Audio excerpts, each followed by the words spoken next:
जय श्री राधे। आज नाग पंचमी का परम ही पावन शुभ दिवस है और नाग पंचमी के इस शुभ अवसर पर पिछले वर्ष हमारे इष्ट देव श्री चंद्री नाग देव जो शेष नाग के अवतार माने जाते हैं और समस्त उत्तराखंड ही नहीं समस्त भारत में शेष नाग के विभिन्न विभिन्न रूपों और स्वरूपों का विभिन्न नामों से पूजन अर्चन किया जाता है और विभिन्न धाम स्थान मंदिर उनके निर्मित हैं। जैसे पौड़ी में डांडा नागराजा है और उत्तराखंड में कई जगहों पर नागराज के रूप में, सेम मुखेम में है नागराज के रूप में, श्री कृष्ण नागराजा के रूप में, और वही हमारे भिलंगपट्टी में विभिन्न नामों से और विशेष करके हमारे ग्राम में श्री भाट ग्राम में श्री चंद्री नाग देवता के रूप से विशेष प्रसिद्ध हैं, स्थापित हैं और सैकड़ों वर्षों से इस गांव में विराजमान है। इसलिए भगवान श्री कृष्ण के ज्येष्ठ भ्राता श्री बलराम जी यानी बलभद्र देव का रूप चंद्री नाग देव है, ऐसी मान्यता है। और श्री बलराम जी शेष अवतार थे, श्री लक्ष्मण जी शेष अवतार थे। तो जब महाभारत काल में श्री बलराम जी उत्तराखंड की यात्रा पर निकल गए थे, क्योंकि श्री बलराम जी ने युद्ध में भाग नहीं लिया, उनके लिए कौरव और पांडव दोनों बराबर थे, लेकिन धर्म के साथ लड़ना, धर्म के साथ रहना भी चाहते थे। लेकिन दुर्योधन उनका शिष्य था, जिस कारण से इस धर्म संकट से निकलने के लिए श्री बलराम जी ने उत्तराखंड की यात्रा की और उसी दौरान वे उत्तराखंड में विभिन्न विभिन्न स्थानों पर रहे और जहाँ जहाँ श्री बलभद्र जी ने निवास किया, ध्यान साधना की, वहाँ वहाँ उन स्थानों पर उनकी स्थान प्रसिद्ध हो गए।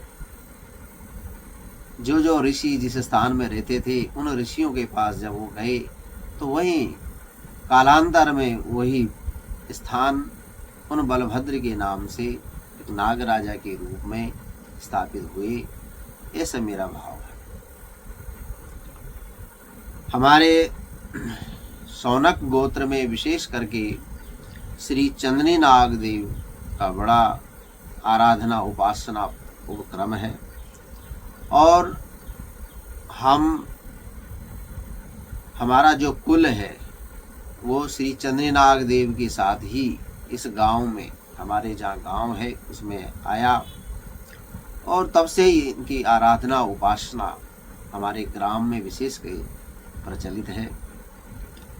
जो बड़ी ही विधि है, हमारे इस क्षेत्र के राजा के रूप में श्री बलभद्र देव चंद्री नाग स्वरूप में विराजमान है।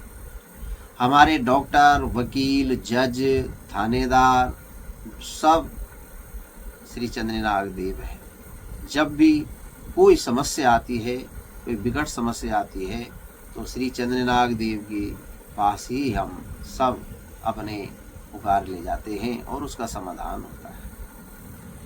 इसी भाव के साथ में कई वर्षों से हमारे गांव में देवता की आराधना उपासना होती है, लेकिन कोई शास्त्रीय स्तुतियाँ, शास्त्रीय वैदिक जो पूजन अर्चन की जो विशेष करके चंद्री नाग की पद्धतियाँ हैं वह कालांतर में आगे वह प्रसारित नहीं हो पाई, जिस कारण से मन में ये विचार उत्पन्न होता है कि जो भी हम समय मिले तो उनकी कुछ अर्चना, स्तुतियाँ, मंत्र, उनका अपने उस देवता के ध्यान चरणों का स्मरण करते हुए उनकी प्रेरणा से जो भी मस्तिष्क में विचार उत्पन्न हो उसको लिपिबद्ध करके आगामी पीढ़ियों के लिए उसको एक लिपिबद्ध रूप से कोई वैदिक पद्धति, शास्त्रीय पद्धति से कोई अनुष्ठानात्मक पद्धति का हम ऐसा विशेष मंत्र, अष्टोत्तर शतनामावली, सहस्त्र नामावली, और यह उसी क्रम में मन में आया कि इनको बनाएं और यह श्री चंद्री नाग कवच के रूप में आप सबके लिए, जो हमारे श्री चंद्री नाग देवता के भक्त हैं, उन सब के लिए उनकी सेवा में चंद्री नाग देवता की प्रसन्न करने के लिए, और विशेष करके मनुष्य जीवन में अनेक असुरक्षाएं होती हैं, ग्रहों की ओर से, प्रकृति की ओर से, शत्रुओं की ओर से, भूत प्रेत डाकनी शाकनी आदि अनेक तत्वों की ओर से। तो ऐसे में चंद्रनाग देवता का जो ये कवच है वह मन में प्रस्फुटित हुआ और उसको लिपिबद्ध हुआ।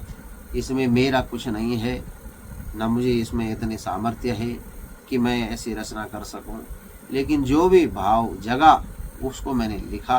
और 1 वर्ष पहले हो गया था इसका, मैंने कई बार अनुष्ठान भी किया, तो मुझे बड़े अच्छा अनुभव हुआ, भगवान की कृपा का अनुभव हुआ, संतोष हुआ। और ज़्यादा अनुभवों को विस्तार से वर्णन किया नहीं जाता है। तो इसमें ये भाव जगा कि अब इसको हम अपने अन्य लोगों के लिए भी प्रसारित कर दें। तो जिनको भी भाव से यह स्वीकार हो तो इसका अनुष्ठान करके इसका लाभ ले सकते हैं। इसके अनुष्ठान में 108 पाठ से लेकर के 1008 या 11,000 पाठ का विधान है। जितना अधिक से अधिक पाठ करेंगे उतना इसका लाभ है। अमूमन कोई भी मंत्र का अमूमन कोई भी जो कवच होते हैं उनकी 1000 पाठ से ही परिणाम सामने आ जाता है। यानी कवच है तो कवच का मतलब सुरक्षा, किसी भी प्रकार से सुरक्षा, चाहे वो रोगों से हो, शत्रुओं से हो, जीव जंतुओं से हो, ऊपरी तत्वों से हो, किसी भी प्रकार से, तो कवच इसी का लिए होता है। तो आइए अपने इष्ट देव, और देखिए अन्य देवों की हम चाहे कितनी भी कवच कर लें, लेकिन जो अपना कुल देवता होता है उसका कवच या उसके मंत्र का जो अगर अनुष्ठान सच्चे मन से किया जाए तो वो बहुत ही तीव्र फल देने वाला होता है, कृपा प्राप्त कराने वाला। तो इसमें यह कवच है, इसको जैसे यह बन पाया है तो यह इस विधि से है।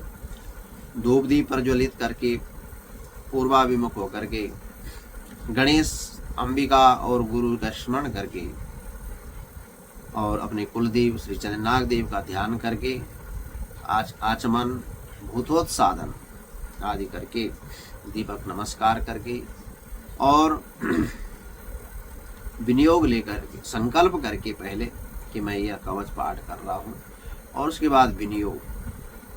ओम अस्य श्री चंद्रलीनाग कवच स्तोत्र मंत्रस्य भगवद ऋषि अनुष्टुप्छन्दः चंद्रलीनागो देवता श्री चंद्रलीनाग देवस्य प्रीत्यर्थं जपे विनियोगः।